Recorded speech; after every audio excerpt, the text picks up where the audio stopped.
అరే వాహ్, సంజు శాంసన్ మళ్ళీ అద్భుతమైన ఇన్నింగ్స్ ఆడాడు ఫ్రెండ్స్. ప్రతి ఐపీఎల్లో కన్సిస్టెంట్గా పర్ఫార్మెన్స్ చేస్తూనే ఉంటాడు. ఇక ఈరోజు నెక్స్ట్ లెవెల్లో బ్యాటింగ్ చేశాడు. సిక్స్ల మోత మోగించేశాడు. లక్నో సూపర్ జైంట్స్ బౌలర్లకి చుక్కలు చూపించేశాడు. యాక్చువల్గా బట్లర్ త్వరగానే అవుట్ అవ్వడం, జైస్వాల్ కూడా కొన్ని మెరుపులు మెరిపించి పెవిలియన్ చేరడంతో ఇన్నింగ్స్ ని చక్కబెట్టే బాధ్యత సంజు శాంసన్ పైన పడింది. అలాంటి రెస్పాన్సిబిలిటీ ఉన్నప్పుడు సంజు తగ్గుతాడా? వికెట్ ని కాపాడుకుంటూనే బౌండరీల మోత మోగించేశాడు. జస్ట్ 52 బంతుల్లోనే 6 సిక్స్లు 3 ఫోర్లతో 82 పరుగులు చేసి చివరి వరకు క్రీజ్లోనే ఉన్నాడు.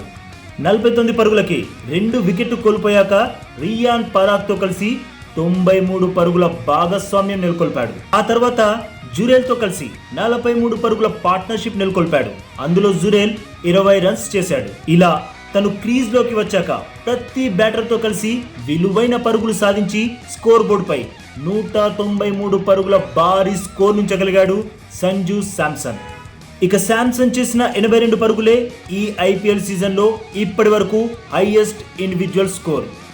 సంజు ఇలానే మెరుపులు మెరిపిస్తే రానున్న టీ20 వరల్డ్ కప్ లో కూడా స్థానాన్ని సంపాదించుకుంటాడు. సంజుని టీ20 వరల్డ్ కప్ లో చూడాలి అనుకునేవారు వీడియోకి తప్పకుండా లైక్ కొట్టండి. అలాగే లేటెస్ట్ ఐపీఎల్ అప్డేట్స్ కోసం మన ఛానల్ని మర్చిపోకుండా సబ్స్క్రైబ్ చేసుకోండి.